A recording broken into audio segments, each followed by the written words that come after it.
You guys all set, or you need this?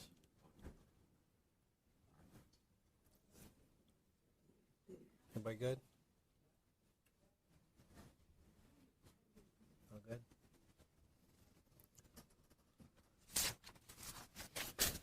The rest of our folks are coming in.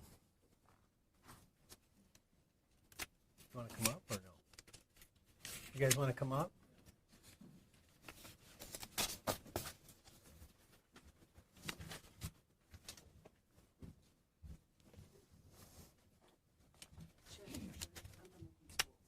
No, come on up.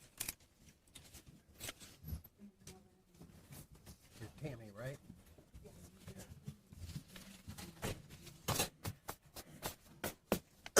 Okay. Well, thank you. A big part of our being here today, our reason to be here today, and I thank all of our chiefs and our partners in law enforcement. It's a challenging time for all of us, and you are our closest partners on so many of these things. So I appreciate you being here, but I appreciate you every day. So thanks so much for coming, especially my local chief. My past, my current, all that. I'd like to introduce with me today, starting from my right, your left, is the Assistant Superintendent Tammy Evans from Oakland Schools, our County Executive Dave Coulter, our Prosecuting Attorney Karen McDonald, the U.S. Attorney Seaman Mosen from downtown, but she's Eastern District U.S. Attorney, and then our friend from the FBI, who we're going to miss, Tim Waters. So thank you for being here. Representing the Oakland Chiefs is Chief Ron Moore from Wixom, and we also have the Berkeley Police Chief Matt Kane, who's the president of OCTAC. And while the chiefs are here, and I've mentioned this before, we in Oakland County are unique. We got together as a law enforcement family and team and created OCTAC many years ago to train every police agency in this county on procedures and on active shooter activities, so that should this tragedy ever come to our doorstep, we hoped and prayed it wouldn't, but that's not a strategy. Preparation is. We prepared for it, trained for it with our partners from local, state, and federal, so that should this dangerous, dark day happen, instant partnership and teamwork would go into the school, not wait outside, not stage, because every second is potentially a life, and that's what happened on this dark, tragic day. So thank you to my partners. Thank you to OCTAC for having Oakland County on a footing to be prepared, and tragically, we're going to be doing a lot more training in the future because we'll learn lessons from this just like everyone has from tragedies around the country, and we'll seek ways to be better. We always have to be better because we can't afford to lose one child. The primary purpose of this at the moment is to also address the false information that is out there and continues to circulate. It costs a great deal of resources to run these down, to tell people time and time again that some of this information is false or disconnected. I've said this a number of times. There were multiple threats that were investigated in the Oxford and Oakland County area prior to this event that people are convoluting into this event. Those were investigated and cleared as non-credible and are not related. The Deerhead incident, the countdown clock, there was another threat that turned out to be out of Georgia. None of those have anything to do with this case or this incident or this perpetrator. In fact, the countdown clock was actually a local bar running a clock when a band was going to play. So please, those that are sharing this information are inflaming the anxiety and fear of people.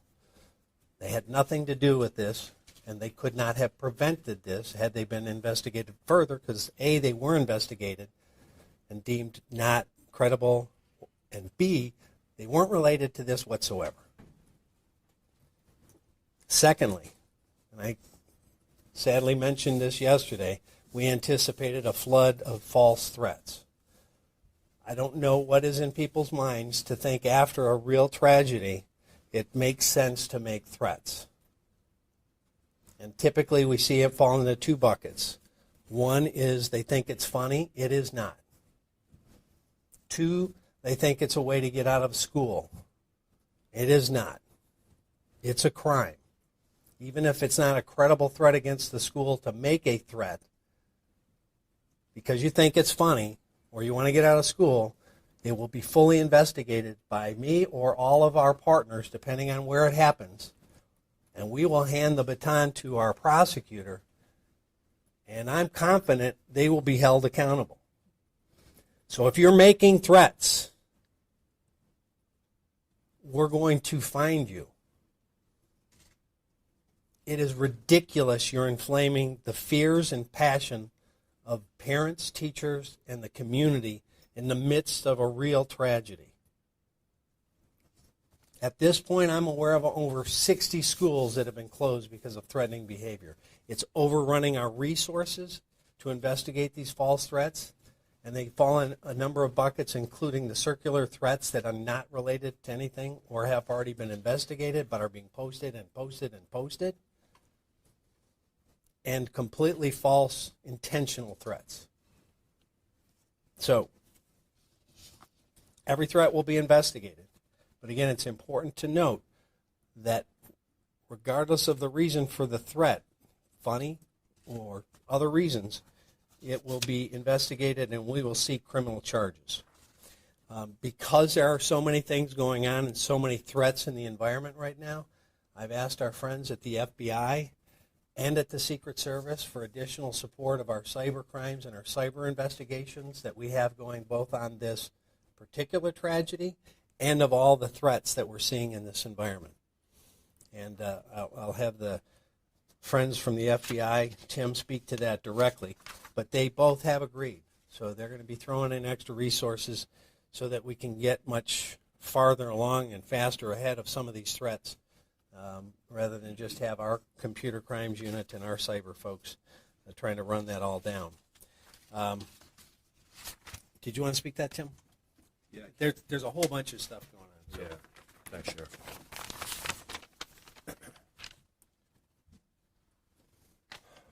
As the Sheriff said, my name is Tim Waters. I'm a special agent in charge here for the FBI in Michigan. I've lived and worked in this community for over 21 years now, and I have to say this last week has really been probably the most challenging for me and my folks since I've arrived. There's nothing more horrific than our children being at risk the way they were on Tuesday. The men and women of the FBI are also members of this community, and as such, we are grieving the loss of those four individuals and praying for the speedy recovery of everyone else that was injured that day. But we're also parents who want nothing more than for our kids to be safe, which is why we're all here today. For the FBI, we've worked hand in hand with all of you over many, many years. We've stood up a command post back down at FBI at the Detroit headquarters in response to numerous requests we've gotten for assistance from all of you and from the sheriff. I have about 40 people in there working 24/7 right now to track down every single one of these threats. To date, we currently tracking around 25 threats, of which 13 have been fully mitigated. And of those 25, 13 have been complete circular reporting that the sheriff spoke to. There's a lot of people out there that are, concerned, and they have every right to be. We encourage folks that if you have any threat information, to please report it to your local law enforcement contacts, or you can contact the FBI at 1-800-CALL-FBI and provide that information. As the sheriff said, a lot of circular reporting out there right now. As an example, from 2018, there was a threat out of New Mexico of a threat to a school. That piece of information has been recirculated hundreds of times in the local community right after the tragic events on Tuesday. So, as the sheriff said, this really, pulls resources off in a place they shouldn't. We shouldn't be wasting these resources. We need to focus on the real threats. So, if people out there have their threat information, please report it, and we will investigate it vigorously. I promise you that. Thank you very much. So, again, just to be clear, we're not saying don't share with us or with our partners. If your school or business or house of worship is in one of their patrolled areas or ours, definitely share it.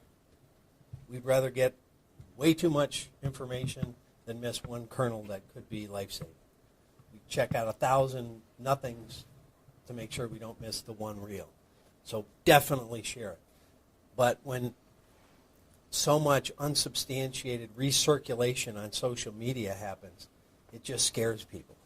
That's not the place to share it. The place to share it is with the police so that they can investigate it. You know, we see so much of this, and it scares the heck out of people.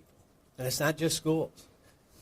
I probably get every cycle a whole circle that I heard women are being kidnapped from, and they'll name a local mall. And it's not true. But it gets circulated thousands of times before we have a chance to say it's not true. So please, talk to your police. That's what we're here for.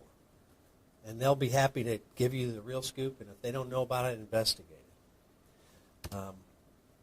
Couldn't be more important for us to stay focused and make sure that these kids in these schools get some reassurance. We fully anticipate the schools will be reopening Monday. That's up to each school district and each school. But all of us are going to work 24/7 to make sure those schools are safe. You know, we're all assigning extra people to be in those buildings and to reassure students and parents, and that's not going to stop. But what we need to do is come together, not get more torn apart. Any questions? Yeah. Chief Sherman, sorry. You talk about reassurance. You talk about sharing. This morning you said that the 2 teachers came to the school to say that they were worried about this particular shooter, alleged shooter, that there was behavior concerning behavior, that there was other things going on, yet the school never told law enforcement. So what reassurance can you offer people that that is something that will happen? It never gave you the opportunity to investigate anything. How concerned are you about that? Well, obviously that information didn't come to us until after the tragedy, and in 2020, everything looks much clearer. But I would say this, and I've said this time and time again, share more, not less. So if there's any question, share it. And in this situation or any other situation, that's what we're here for. We have to work together. And in fact, I think I gave a specific example where a parent had been told by their child who was 6 years old, another child said they were going to bring a gun, and they didn't dismiss it. They told the school told us. We had deputies there. They took a gun from a 6-year-old. Dismissing information and not sharing it can cause great problems. Sure. Great Do harm. you think the school made a mistake in not sharing that information with the resource officer? I don't want to get into specific at this case or this investigation because the baton's been passed to the prosecutor. I understand. And we're in that phase. All I would But- say again, we would rather have more contact than less. And if there's any question by any school or person that something's concerning, please involve us if we're your agency or your local police if someone else is. Sheriff, have you been made aware of a social media post that appears to be from the accused shooter's mother indicating that that handgun was a Christmas gift bought for him and that they practiced with it? I have not seen that. I don't know if our detectives have. Well, if you want to send that to us, I'll make sure our detectives have it. I know they have a lot. It's my understanding it was bought 4 days prior, so it may be an early Christmas present if that turns out to be a verified post. I don't know. And a question But for the he assistant can't legally. superintendent. Can just we be. hear from the superintendent? Because they have not responded to any questions. This from is the not of media. the school district. This is the ISD, separate this has nothing to organizations. do. Prosecutor, is it possible that school is being looked at for negligence or potential charges for what happened or didn't happen? And I know the sheriff's told you many times, the volume of evidence that exists in this case. There were hundreds of witnesses. There's hundreds of hours of video and digital evidence.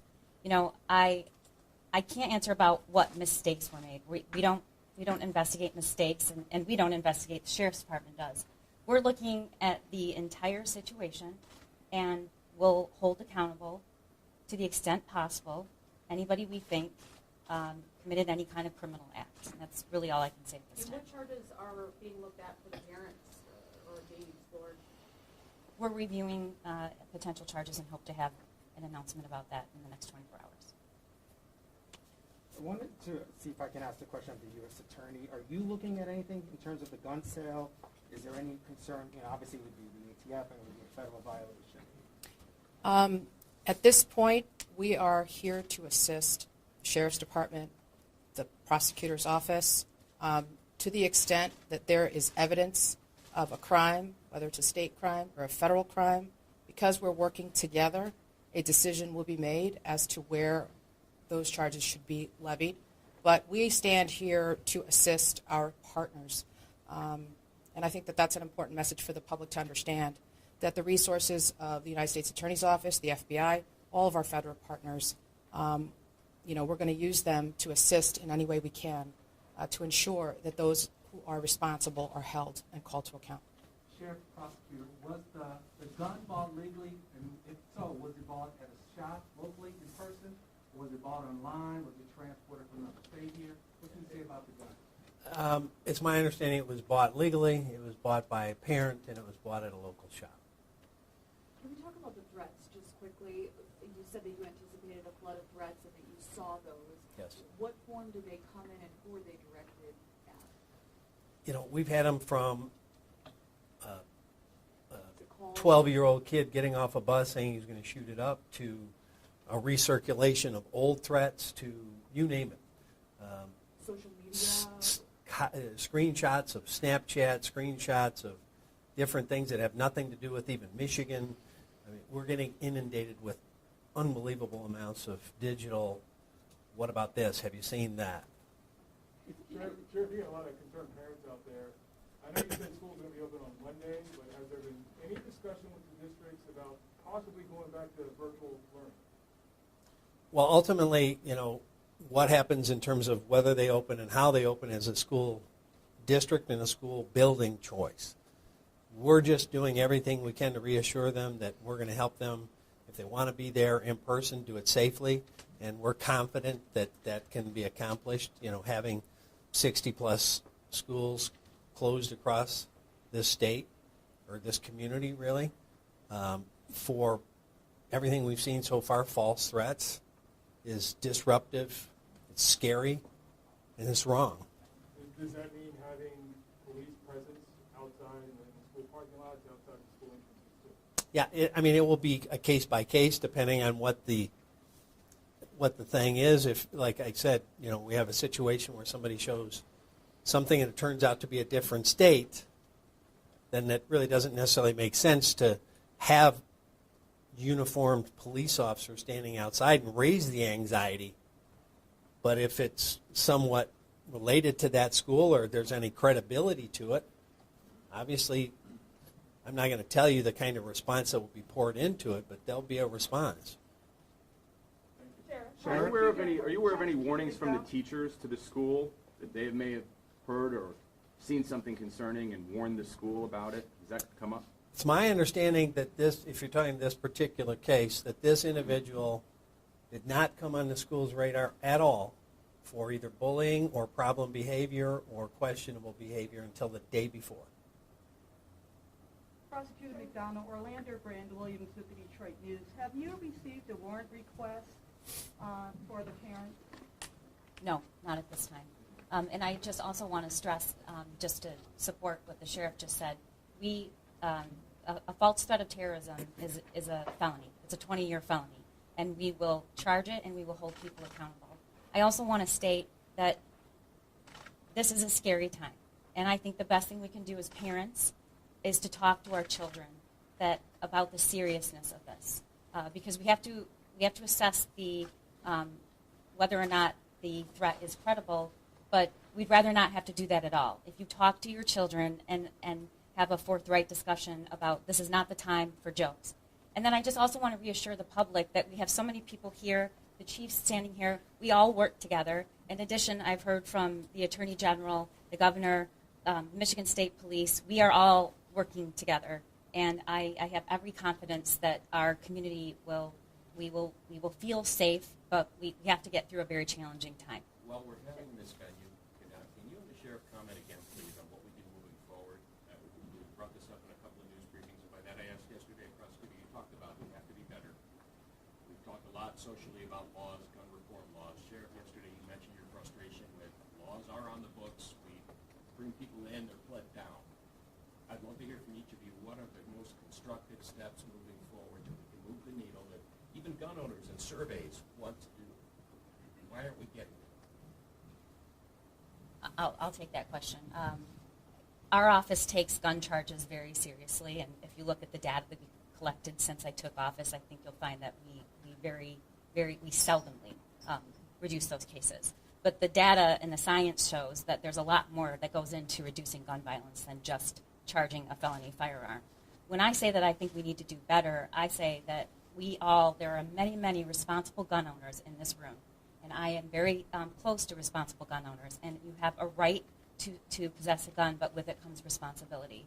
And making it accessible and not securing it and allowing it in the hands of somebody that shows signs that they may hurt somebody is not okay, and those people should be held accountable. Sheriff, people are watching this. I'll follow. So when I talked about pleading down and things, I wasn't talking about our prosecutor. I talked generically about what we've seen across the country in my role as head of government affairs for Major County Sheriff's America. We're seeing a hesitancy to charge felony firearms and mandatory firearm prison time. And I think the only way you send a clear message to people that carry and use a gun illegally is to hold them accountable. And whether it's to criminally investigate and prosecute people that attempt to purchase a gun and fail the NICS or whatever it is, when people break a law about a firearm, hold them accountable. I mean, the kid put the gun wherever he put it, that's a crime. He can't possess a handgun. When he went into the school, that's another crime, even before he started pulling the trigger. So we have a lot of laws, but when people cross that line, they need to be held accountable. When we catch people with a handgun and they're a felon, I think they need to do prison time. And there's a lot of discussion about making our prisons, criminal justice system better. I agree. But you can never take your focus off the victims and the people that are actually committing violent crimes. And if they're carrying a gun illegally, it's not as a personal kind of accoutrement with their attire. It's their planning or are willing to use it. And they ought to do serious hard time when we catch them with it. And I think that's a way we send a message as a society, and we get the really dangerous people out of our community. Sheriff, for those that are watching and wondering, why is the superintendent of Oxford Schools not up there with you?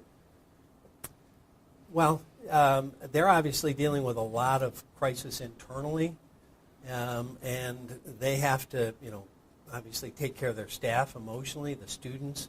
So this isn't necessarily their venue to talk about all the threats to other schools. Certainly if we were just talking generically about their school, we would have invited them. But this is about threats all across the county, and so we have a representative of the county intermediate school district.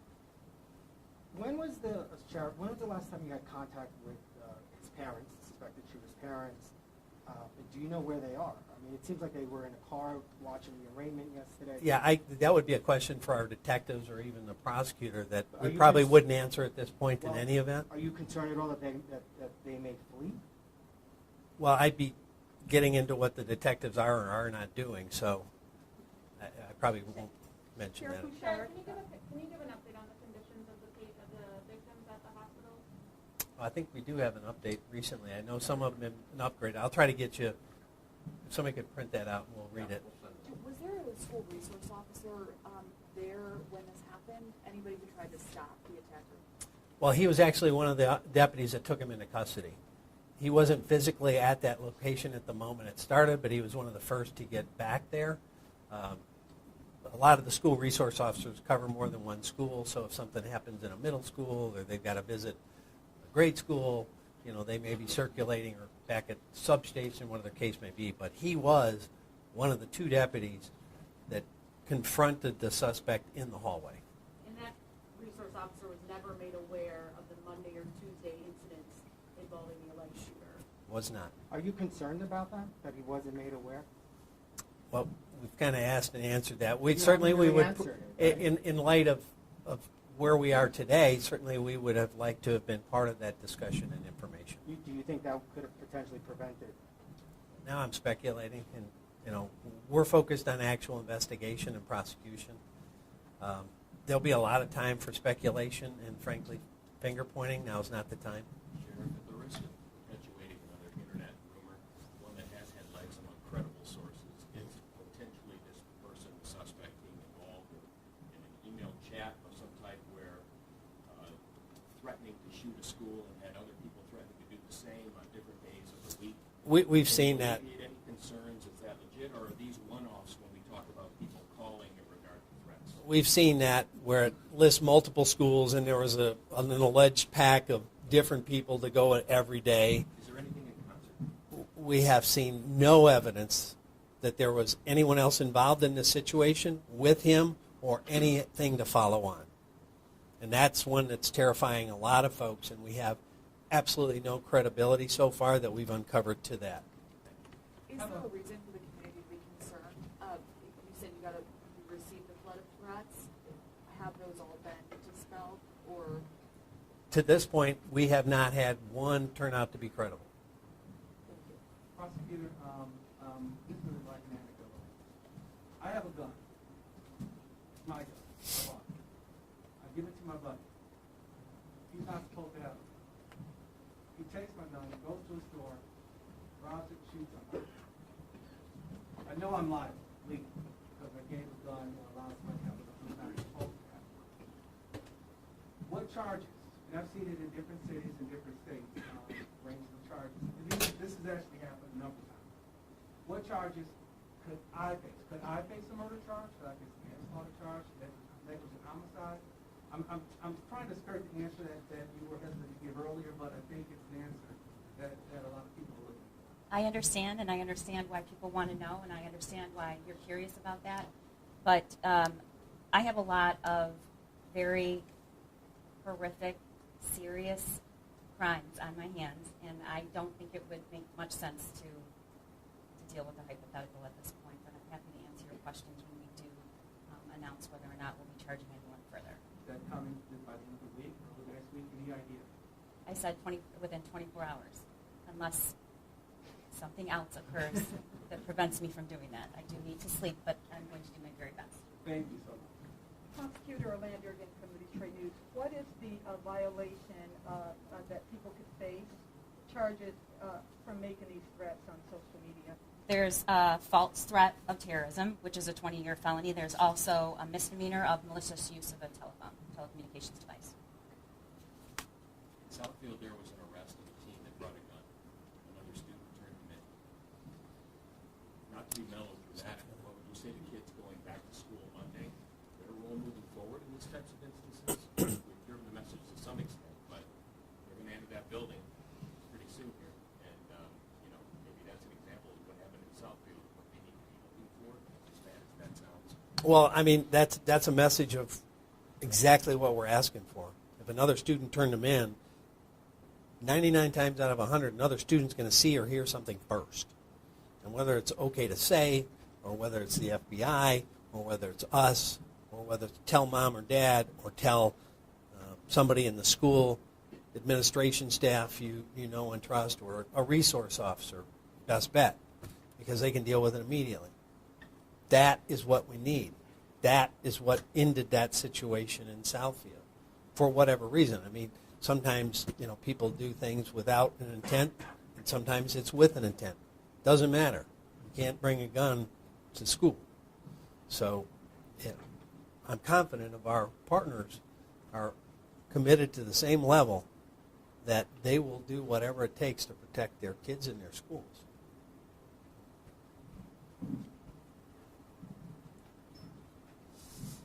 Okay, I've kind of been the bad cop for a bit. Now I want to be the good cop. There's a lot of people that are hurting out there. So if you are hurting, seek help. Seek counseling. Seek services. You, your kids, whatever the case may be. I know our own staff is hurting. We've got a lot of people that are pretty numb. Our folks that were on that scene, and I was in that scene, and I know how horrific it was. It's even worse if you're in the middle of it as it's playing out. If you're a child, and that was your school, or you're relating to that situation, there's a lot of ways that it can affect you. It is not weakness to ask for or seek help. It's strength. And that includes our profession.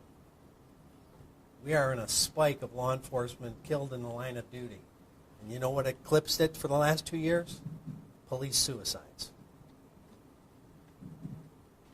We need people to be more open and willing to go ask for help, and we have to have more resources. And in my role as head of government affairs for Major County Sheriff of America, we've asked for more mental health programs, services, and funding at the federal and state level for communities, for schools, and first responders. If you are hurting, people want to help you. Please reach out. Dave Coulter, the county executive. I just want to speak to that and elaborate for a minute. I'm not in law enforcement. I run the health department, however, and we're very concerned about the mental health of our teachers, our students, our parents, and our communities. I want to reinforce what the sheriff said. There is no stigma involved. Mental health issues can affect anyone, including the brave men and women in law enforcement. There's a number of resources on our website, oakgov.com, that I encourage people to call out. If you see someone who's not acting right, please talk to them, encourage them to do the same thing, to reach out. We're also going to be rolling out additional resources in the near future, and I've been in contact with the governor and the state officials who have assured me that they're going to be providing additional resources for this as well. And then I just want to make one other very quick point, because this is a press conference essentially about our kids being in school. Our kids weren't in school, many of them, last year for an extended period of time because of a different threat, COVID, a health threat. What we learned from that is there is a learning loss. Kids need to be in school when they can and when we can keep them safe. We would not be encouraging our schools to put kids back in the classroom if we didn't think it was safe and that these fine men and women couldn't protect them. We think they can. And we think that the learning loss and the social and educational loss from not being in the classroom is too great. And so what we saw today was unfortunate because so many of the threats were not substantiated. So I just want to encourage everyone, when you post something that's not validated or you don't know is true, or you post something that you intentionally, we will prosecute you, but more than important that you're interfering with the basic education of our children, and we just can't have that. So I encourage you to please think twice before doing that and stop people from doing that where you can. So thank you. County Executive, I want to pose to you the same question I've been posing. There's information that the school knew something was wrong here. We don't know what that is because no one has said publicly. You're telling people to come forward. If you see something, say something. Here the school had the opportunity to do that, and it appears they didn't do that. So I'm not law enforcement. I haven't seen that evidence. You do, but what I would say is this. If you're at school and you talk to an educator and you don't feel that they're taking your concern seriously enough, elevate it to these guys. Take it above them. I mean, that's all I can do. I'm not aware of the evidence that you're talking about. Thanks. And I said, where we stand today, would I wanted us to be involved and told? Absolutely. But you understand that piece is missing, and so that is why. And a lot of parents, certainly, and I think I get it. And I'm sure we're going to get answers. I'm not saying that, but I think something's missing. Clearly. I wish we would have had more information than we have based on the totality that we now know? Yes. I can't say it more clearly than that. And the school's not here to answer the questions that need to be answered, and they're not still answering any of the questions that need to be answered. I can't speak for other people or other organizations. I can only tell you we want people to tell us more, not less. And that seems like that didn't happen in this case. Other questions? Sheriff Bouchard, I apologize if you covered this, but want to know what is it that you all can do in light of the threat to have parents, teachers, and kids feel safe? Are there any plans? Well, as I said, all of us are already ramping up our investigations, ramping and re-ramping our contacts with our local schools and communities.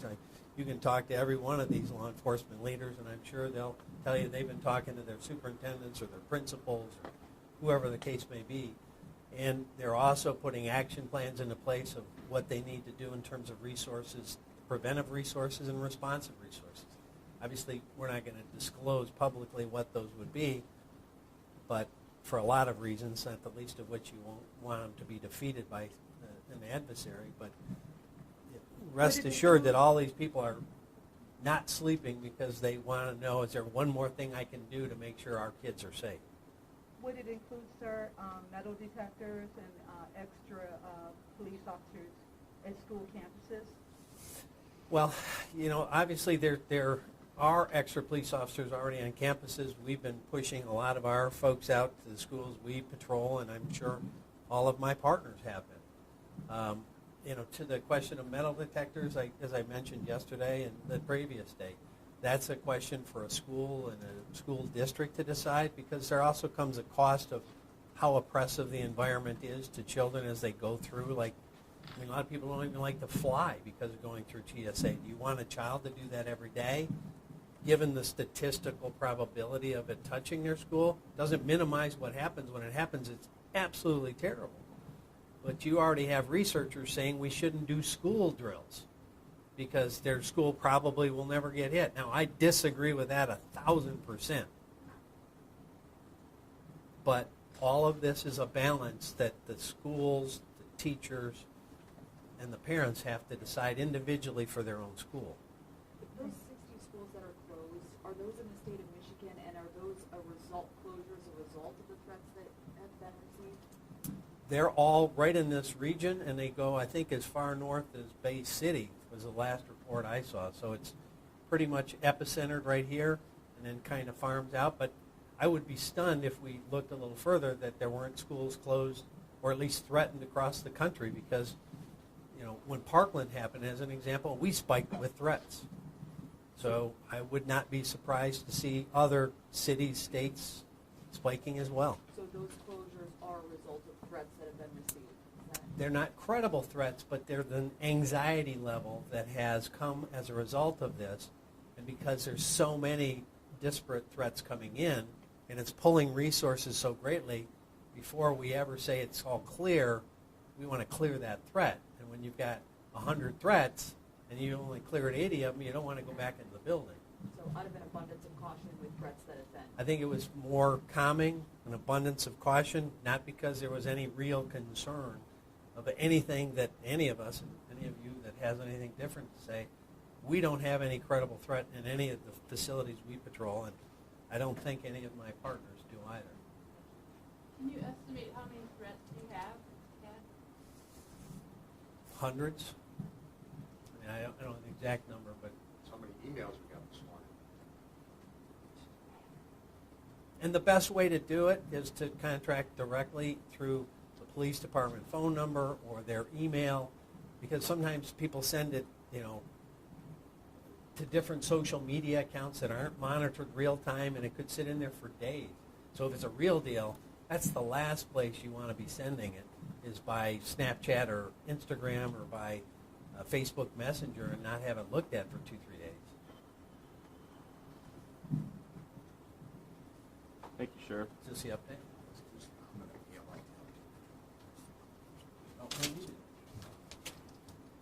Okay, so I got stuck with that side. Just so everybody knows who's here You put the list from together, the local law enforcement.